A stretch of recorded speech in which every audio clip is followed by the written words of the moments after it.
The clinking crystal inside the multi-million-dollar Aspen mansion drowned beneath an armored diesel engine's roar. My mother had just introduced me to the elite as her delivery girl daughter when the oak doors burst open. It was the Secretary of State, covered in blood and snow. He stared at my stained uniform and gasped. "Commander, Black Code, they are here." Instantly, my family realized my refrigerated truck held enough firepower to level the mountain. Hello, everyone, and welcome back to Maya Revenge Stories. We are incredibly grateful for your continuous support, but unfortunately, YouTube has demonetized our channel, leaving us without the budget to operate and forcing us to pause new video uploads here for the foreseeable future.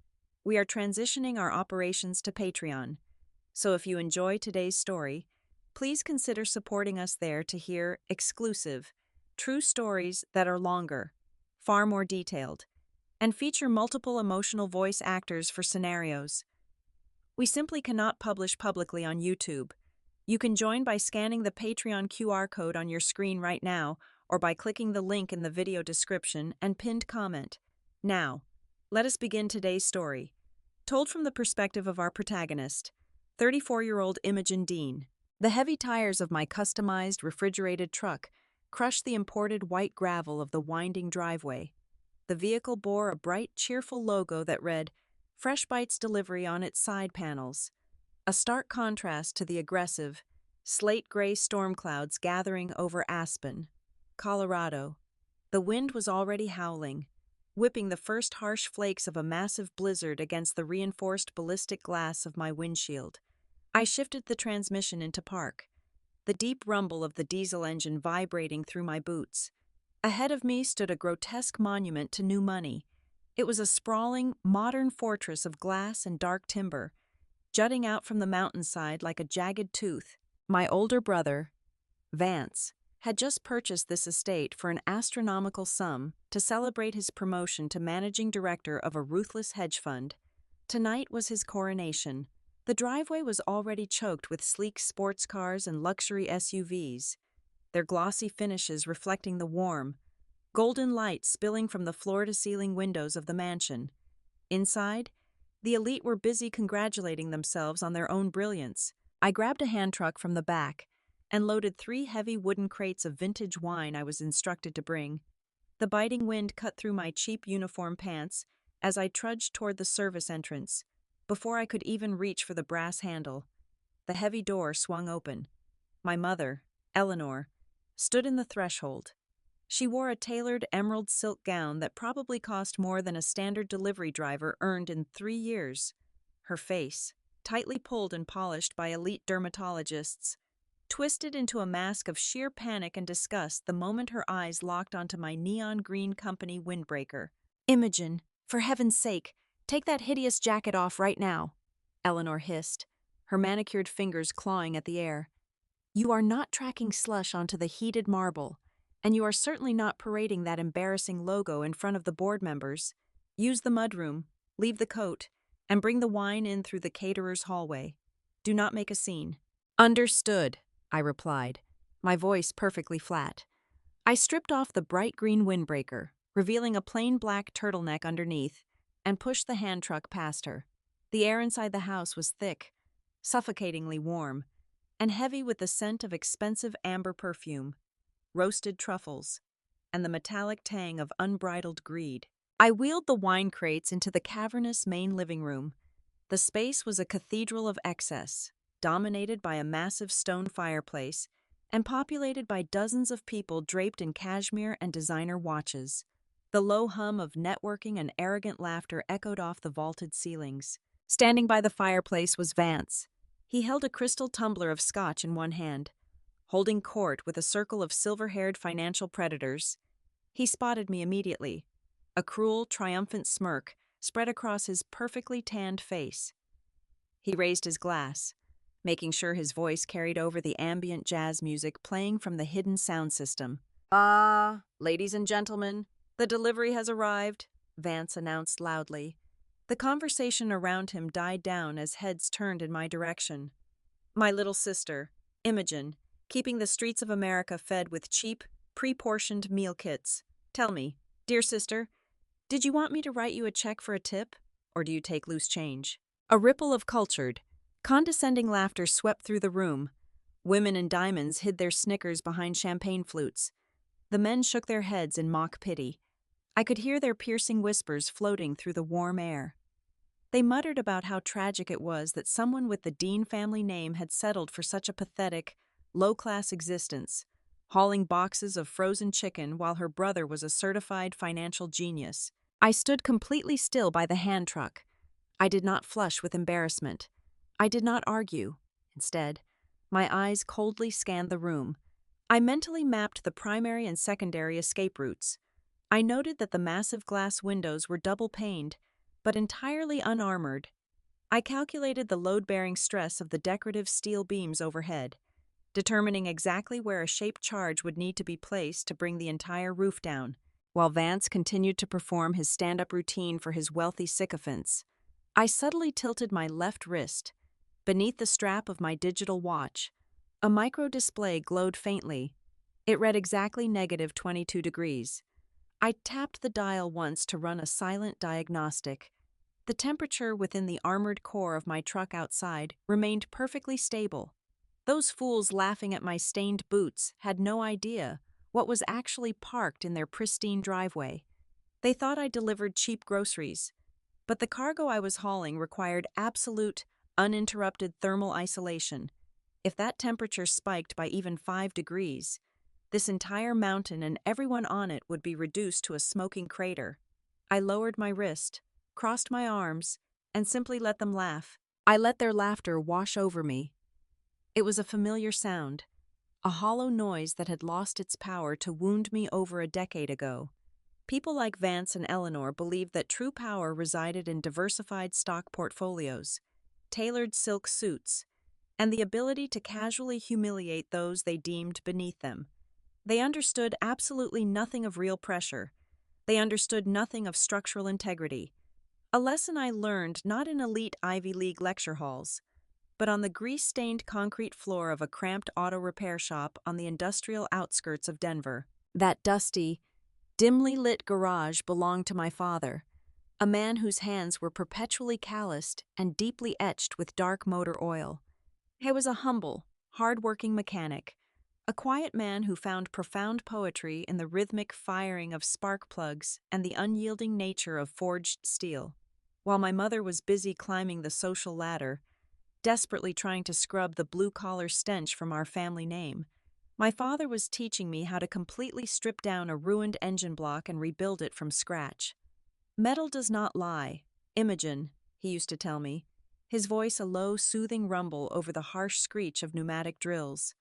It either holds under extreme stress, or it shatters. You just have to know its absolute limits. Eleanor despised him for that exact philosophy. To her, his quiet contentment was a terminal disease she diagnosed as a severe lack of ambition. She demanded immense wealth, towering status, and the kind of aggressive upward mobility that Vance eagerly adopted as his personal religion when they finally left him behind. Taking Vance into their glittering world of exclusive country clubs and high society cocktail parties, I stayed in the garage. I chose the harsh honesty of grease and exhaust over the toxic venom of their relentless ambition.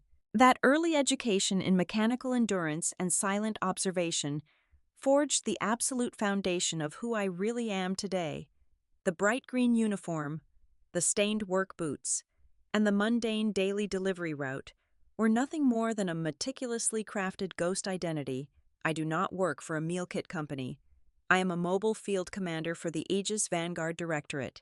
We are an ultra-classified, non-governmental intelligence and rapid response apparatus.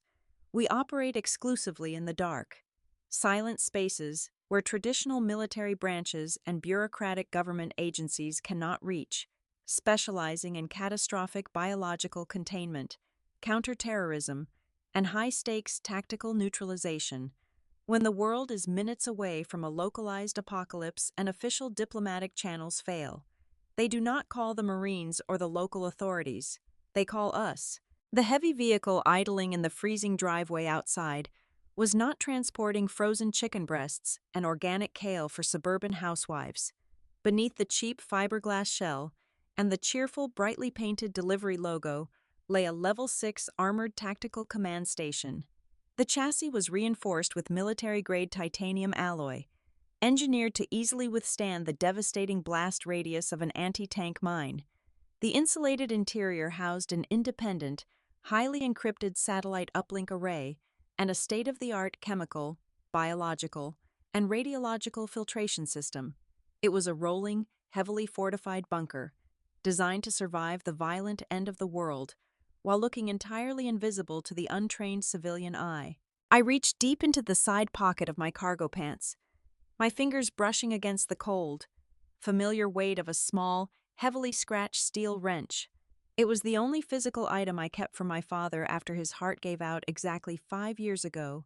I vividly remember the day we buried him.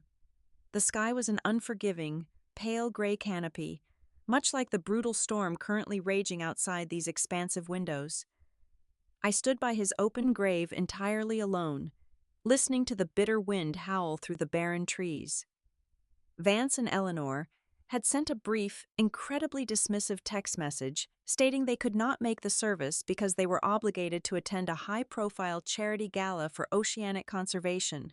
They wore custom designer tuxedos and sparkling evening gowns, drinking expensive champagne while the man who gave them his very name was lowered into the frozen earth. That was the exact moment my heart turned to ash regarding my blood relatives.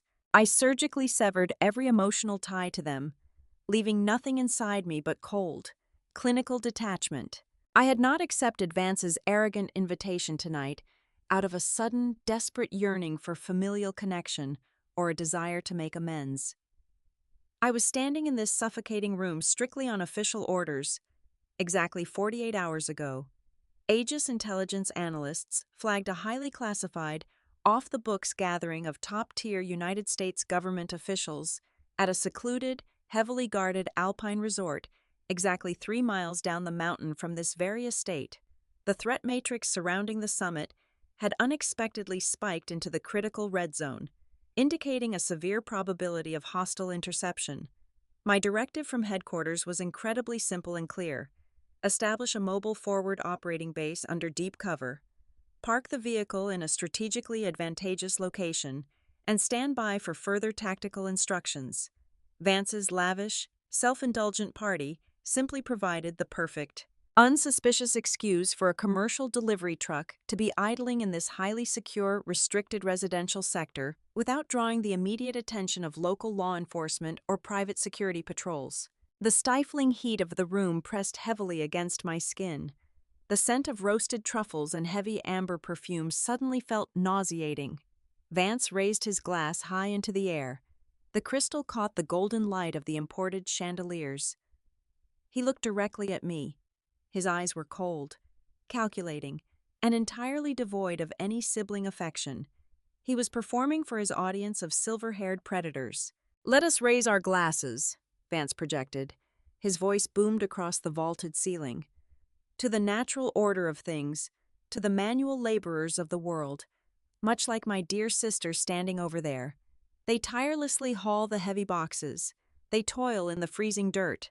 They provide the necessary, albeit unglamorous, background upon which we, the true visionaries, can brightly shine." A chorus of polite, cultured laughter erupted. Crystal clinked against crystal. Men in bespoke suits nodded in smug agreement. Women draped in diamonds cast pitying glances in my direction. The sheer arrogance in the room was a physical weight. Then, my wrist violently convulsed. It was not a subtle vibration. It was a brutal, bone-jarring, mechanical spasm that shot straight up my forearm. 1, 2, 3, a rapid sequence of sharp, deliberate pulses. My blood ran instantly cold. This was not a routine diagnostic check. This was not a weather alert. This was the absolute worst-case scenario programmed into my tactical network. Code Omega. The ambient jazz music playing from the hidden speakers instantly faded into irrelevant white noise. The laughter of the elite became a distant, hollow echo. Deep inside my right ear canal, the subdermal bone conduction receiver crackled violently to life. A synthetic, frantic voice pierced directly into my skull. Commander Dean, summit compromised. Hostile breach confirmed. Deployment of localized chemical agents detected at the primary resort. My jaw clenched tight. Chemical agents. The threat matrix had just evolved from a potential interception to a catastrophic mass casualty event. The primary security convoy has been completely neutralized, the voice continued, speaking in rapid staccato bursts. Mass casualties reported on site. Only a splinter group successfully extracted the primary asset. They are heavily pursued. They are taking heavy fire. They are moving blindly toward your exact coordinates. Estimated time of arrival is under 4 minutes. Under 4 minutes. The tactical reality of the situation crashed over me like a tidal wave. Heavily armed hostiles were pushing up the mountain. A chemical weapon had been deployed. The most powerful people in the government were bleeding out in the snow, fleeing directly toward my position. The time for silent observation was utterly over. The mission was now violently active. I did not hesitate for a fraction of a second. I turned my back on Vance while he was completely mid-sentence. I locked my eyes onto the massive main oak doors at the far end of the expansive living room. I began to walk. My strides were long, purposeful, and driven by pure, calibrated adrenaline. The sudden movement caught the room off guard. Vance stopped talking. The sudden silence was heavy and deeply uncomfortable. Eleanor lunged forward. She stepped directly into my path, her expensive emerald silk gown rustling aggressively. Her face was a twisted, horrifying mask of maternal fury and social panic. "Where do you think you are going?" she hissed. Her voice was sharp, trembling with barely contained rage. "He is not finished speaking. You stop right there.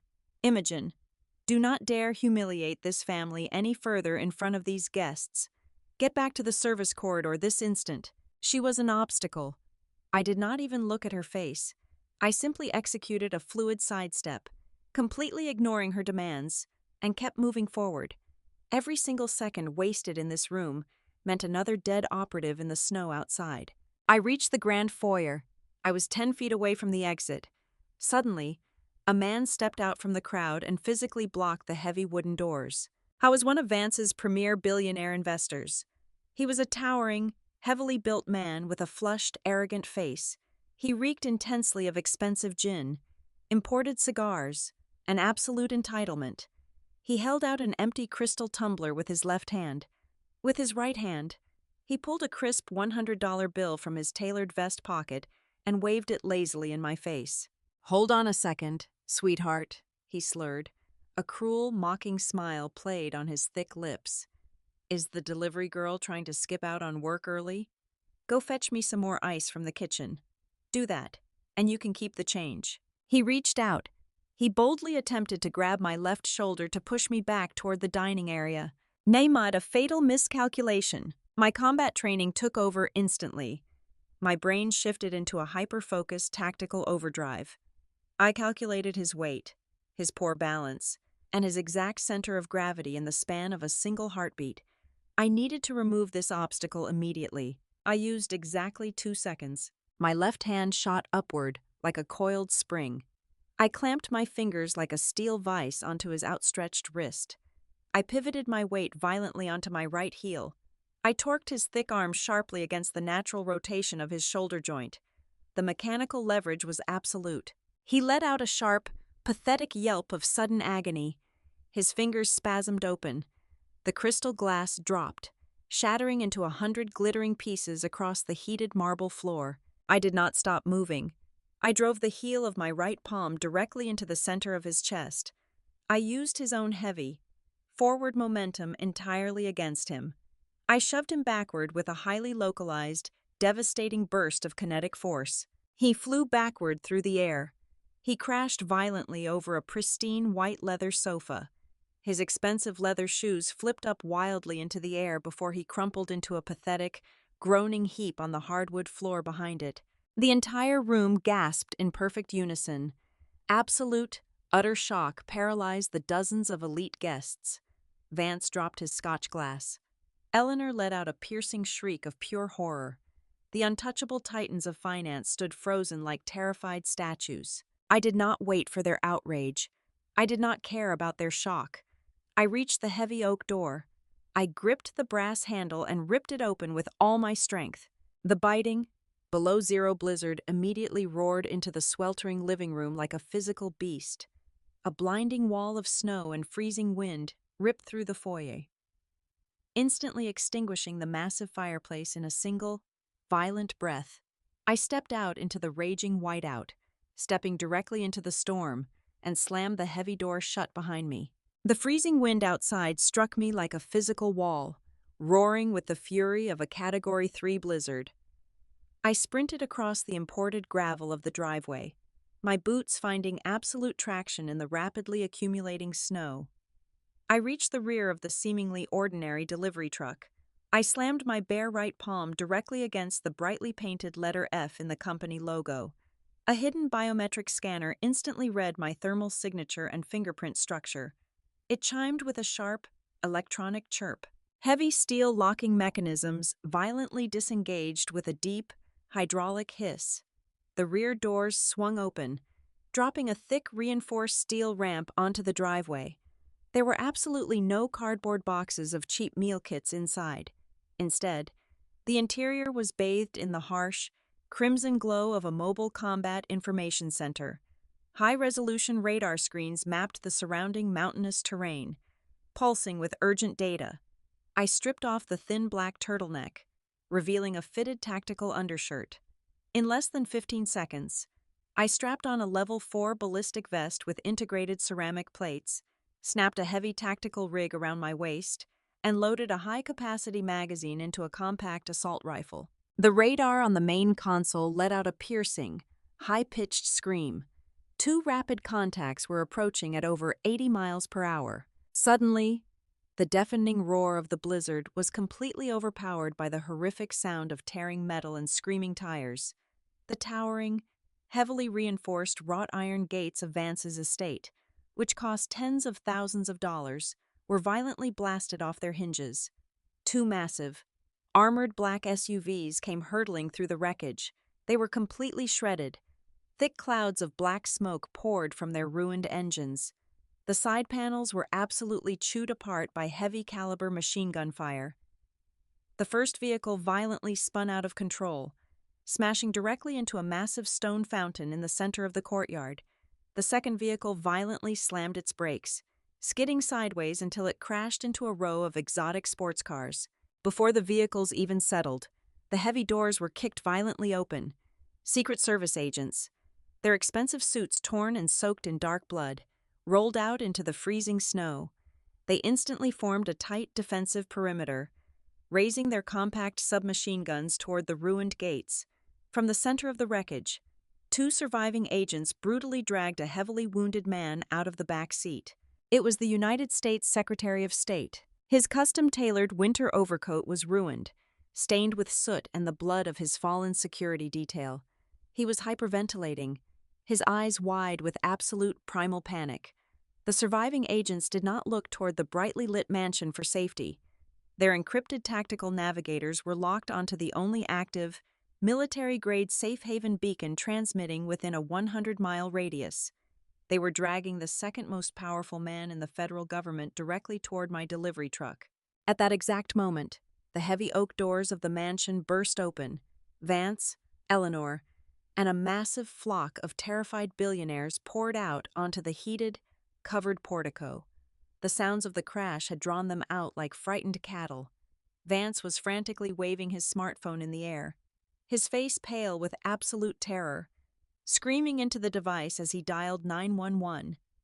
He thought this was a terrorist attack on his precious new property.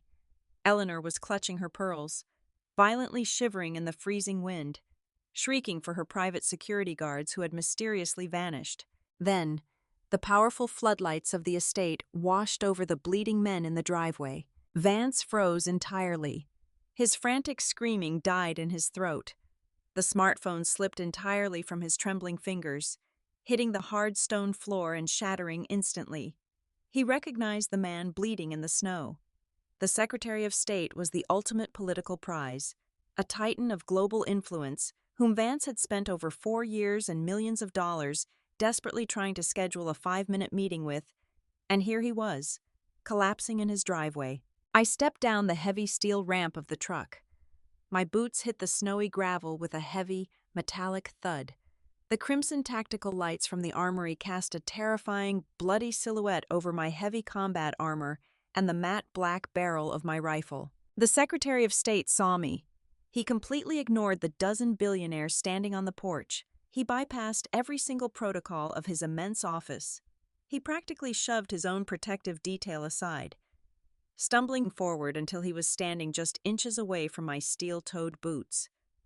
He looked up at me, a man possessing enough global authority to start a world war, and he pleaded with a voice cracking with utter desperation. "Commander Dean," the secretary gasped, coughing a mist of white breath into the freezing air. "They have thermal barrel weapons. They have breached the outer perimeter. Are your defense systems ready?" Total, suffocating silence fell over the heated portico. The raging blizzard seemed to completely stop for the people standing on that porch. My family turned to absolute stone. Their eyes bulged from their skulls. The expensive champagne flutes dropped from their hands. The words echoed in their minds, tearing down everything they thought they knew. Commander, defense systems. The sight of the most powerful diplomat in the country, bowing his head in absolute submission and desperate reliance before the delivery girl, shattered their reality into a million unrecoverable pieces. The social hierarchy they worshipped had just been violently executed right in front of their eyes. The Secretary of State's desperate question hung in the freezing air for barely a fraction of a second. Before I could even issue a verbal confirmation, the ground beneath our boots began to vibrate violently. It was not the storm. The twisted, smoking remains of the wrought iron gates were suddenly pulverized into fine metallic dust. 3 massive, matte black armored personnel carriers, entirely devoid of any license plates or identifying markers, roared up the steep driveway. They had not been deterred by the blizzard. They had not given up. They had tracked the thermal signatures of the fleeing convoy straight to our doorstep. The nightmare was far from over. Panic, raw and unfiltered, finally shattered the paralyzing shock holding my family hostage. Vance fell to his knees on the freezing portico, his custom-tailored suit soaking up the melting snow. He began to scream hysterically, his voice cracking like a terrified child. He bellowed for his elite private security detail, shouting that he paid them over $500,000 a year for ultimate protection. But wealth holds absolutely zero currency on a battlefield. Through the blinding snow, we could all see his highly paid, black-suited bodyguards sprinting wildly into the dark tree line. The moment they spotted the heavy rotary machine guns mounting on the roofs of the approaching armored vehicles, they abandoned their posts completely. Vance's entire empire of money and influence was instantly rendered utterly useless in the face of brutal, undeniable violence. The hostiles did not hesitate. The distinct, terrifying whine of thermal barrel weapons spooling up cut through the howling wind. They were preparing to turn the entire front of the mansion into a blazing inferno. I did not retreat into the safety of my armored truck to save myself. I stood my ground in the center of the driveway, raising my left wrist to my mouth. I bit down hard on the quick release pin of my tactical remote and slammed my palm against the primary activation switch. The brightly painted delivery truck responded with a deafening hydraulic shriek, the entire chassis locked down, anchoring itself heavily into the frozen gravel. Then, the cheerful fiberglass side panels violently blew outward, detached by explosive microbolts. Beneath the commercial disguise lay thick, interlocking plates of military-grade reactive armor. Massive hydraulic arms groaned loudly as they rapidly unfolded the heavy metal sheets outward, extending them like massive, impenetrable steel wings.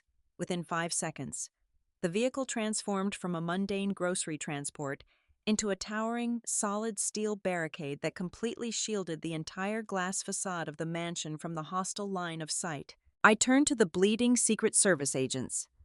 "Drag the primary asset behind the blast doors right now," I commanded, my voice projecting absolute, undeniable authority over the mechanical roar. They did not question me. They grabbed the Secretary of State and hauled him backward, throwing themselves through the shattered entrance of the mansion just as the first wave of enemy fire erupted. A torrent of superheated thermal rounds slammed into the front of my deployed barricade. The impact was blinding, flashing with intense white light, but the military-grade steel easily absorbed the devastating kinetic energy. I stepped firmly behind the reinforced viewing port of the shield. My hands flew across the external tactical terminal mounted on the side of the truck. With a harsh metallic clank, a hidden compartment on the roof of the vehicle violently slid open. A sleek, twin-barreled electromagnetic railgun system emerged, tracking seamlessly with the targeting reticle in my helmet display. I locked onto the primary heat signatures radiating from the enemy vehicles. I bypassed the automated targeting and squeezed the manual firing trigger. The railgun did not boom like a traditional weapon. It shrieked like tearing metal. Hypervelocity kinetic penetrators punched straight through the blizzard, crossing the distance in a millisecond. They slammed directly into the enemy's heavy weapon mounts with surgical precision. The hostile thermal guns exploded in brilliant showers of sparks and shredded steel, instantly neutralizing their primary offensive capabilities. Behind me, inside the cavernous, sweltering foyer of the multi-million-dollar estate, the scene was one of absolute, pathetic desperation. Vance and Eleanor were no longer standing tall with their noses turned up at the working class. They were lying flat on their stomachs against the pristine, heated marble floor. They were covered in dust and shattered glass, violently shivering and weeping openly in the darkness. The imported chandeliers had shattered under the shockwaves, leaving only the strobing red lights of the emergency backup system illuminating their terror. Through the narrow gaps in the steel barricade, they watched me. For the very first time in their entire lives, they saw who I truly was. They did not see a disappointment. They did not see a low-class delivery girl to be mocked at dinner parties for cheap laughs. They saw a woman radiating a terrifying, lethal aura of sheer competence and undeniable power that all their combined billions could never purchase.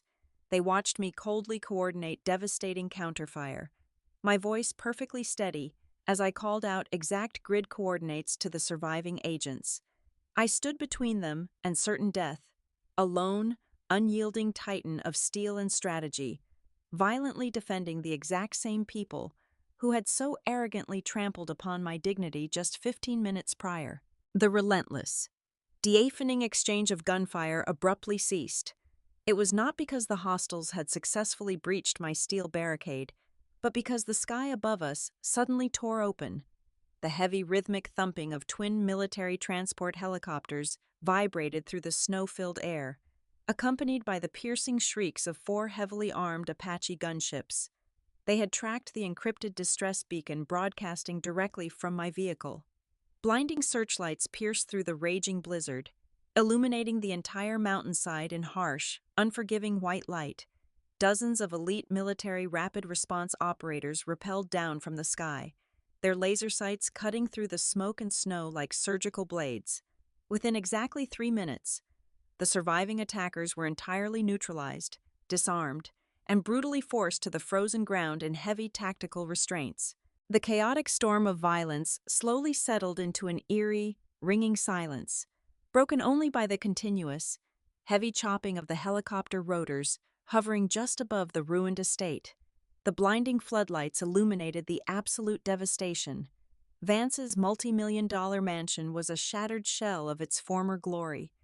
The imported marble was cracked, the grand windows were completely gone, and the pristine white snow was stained black with soot and debris. The United States Secretary of State slowly stood up from his defensive position behind the reinforced steel plates of my command truck. His expensive coat was ruined, but he regained the imposing posture of a man who commanded global authority. He walked directly toward me, deliberately stopping in the very center of the ruined foyer, perfectly visible to the dozens of terrified, trembling elites who were just now daring to lift their heads from the floorboards. He did not offer a standard handshake. Instead, the Secretary of State bowed his head slightly in a gesture of absolute, profound respect. "America owes you a life, Commander," he declared, his voice carrying clearly over the mechanical hum of the helicopters. Every single billionaire in the room heard him. The Aegis Vanguard organization truly possesses the most brilliant minds. Your strategic execution was flawless. I offered a sharp, single nod. Just doing my job. Sir, the medical transport is ready for you. From the absolute wreckage of the grand living room, a pathetic figure slowly dragged himself forward. It was Vance. His bespoke Italian suit was violently torn and covered in gray ash. His perfectly styled hair was matted to his forehead with nervous sweat. He was weeping openly, leaving wet streaks down his soot-covered face. He crawled on his hands and knees over the shattered crystal he had been drinking from just an hour ago. "Sister," Vance stammered, his voice weak and completely devoid of its former arrogance. "Imogen, you are a commander. Why did you not tell us? We had no idea." Behind him, Eleanor frantically pushed herself up from the floor. She ignored the deep cuts on her palms. She reached her shaking hands out toward me, desperately trying to plaster a warm, maternal smile over her terrified face. She was already calculating how she could use my immense, hidden power to elevate her social status. "Imogen, my brilliant girl," she cried out, taking a fragile step forward. "I always knew you were meant for greatness. We are so incredibly proud of you." I did not smile. I did not yell. I felt absolutely nothing for these people. I reached down and slowly pulled off my right tactical glove, letting it drop to the ruined floor. I reached into the deep cargo pocket of my uniform and wrapped my fingers around the cold, heavy steel of my father's old, scratched wrench. I walked forward, my combat boots crunching loudly over the debris of their shattered, superficial world. I stopped exactly 2 feet in front of Vance and Eleanor. I looked down at them, trapped in their pathetic, groveling state. With a swift, deliberate motion, I tossed the metal wrench.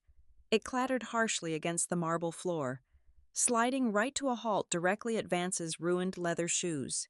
"Father used to say something very important," I said, my voice completely flat, lacking even a single ounce of hatred or anger. It was just absolute, freezing contempt. He said the true value of a machine does not lie in its glossy, expensive paint. Its value is proven by whether it can withstand the sheer pressure when the engine actually catches fire. I let my cold gaze sweep over Vance, over Eleanor, and over the trembling, weeping crowd of high society predators cowering in the dark. "You people are nothing but peeling paint," I stated. I turned my back on them forever. I did not look over my shoulder as I escorted the Secretary of State out of the ruined mansion and stepped aboard the waiting extraction helicopter.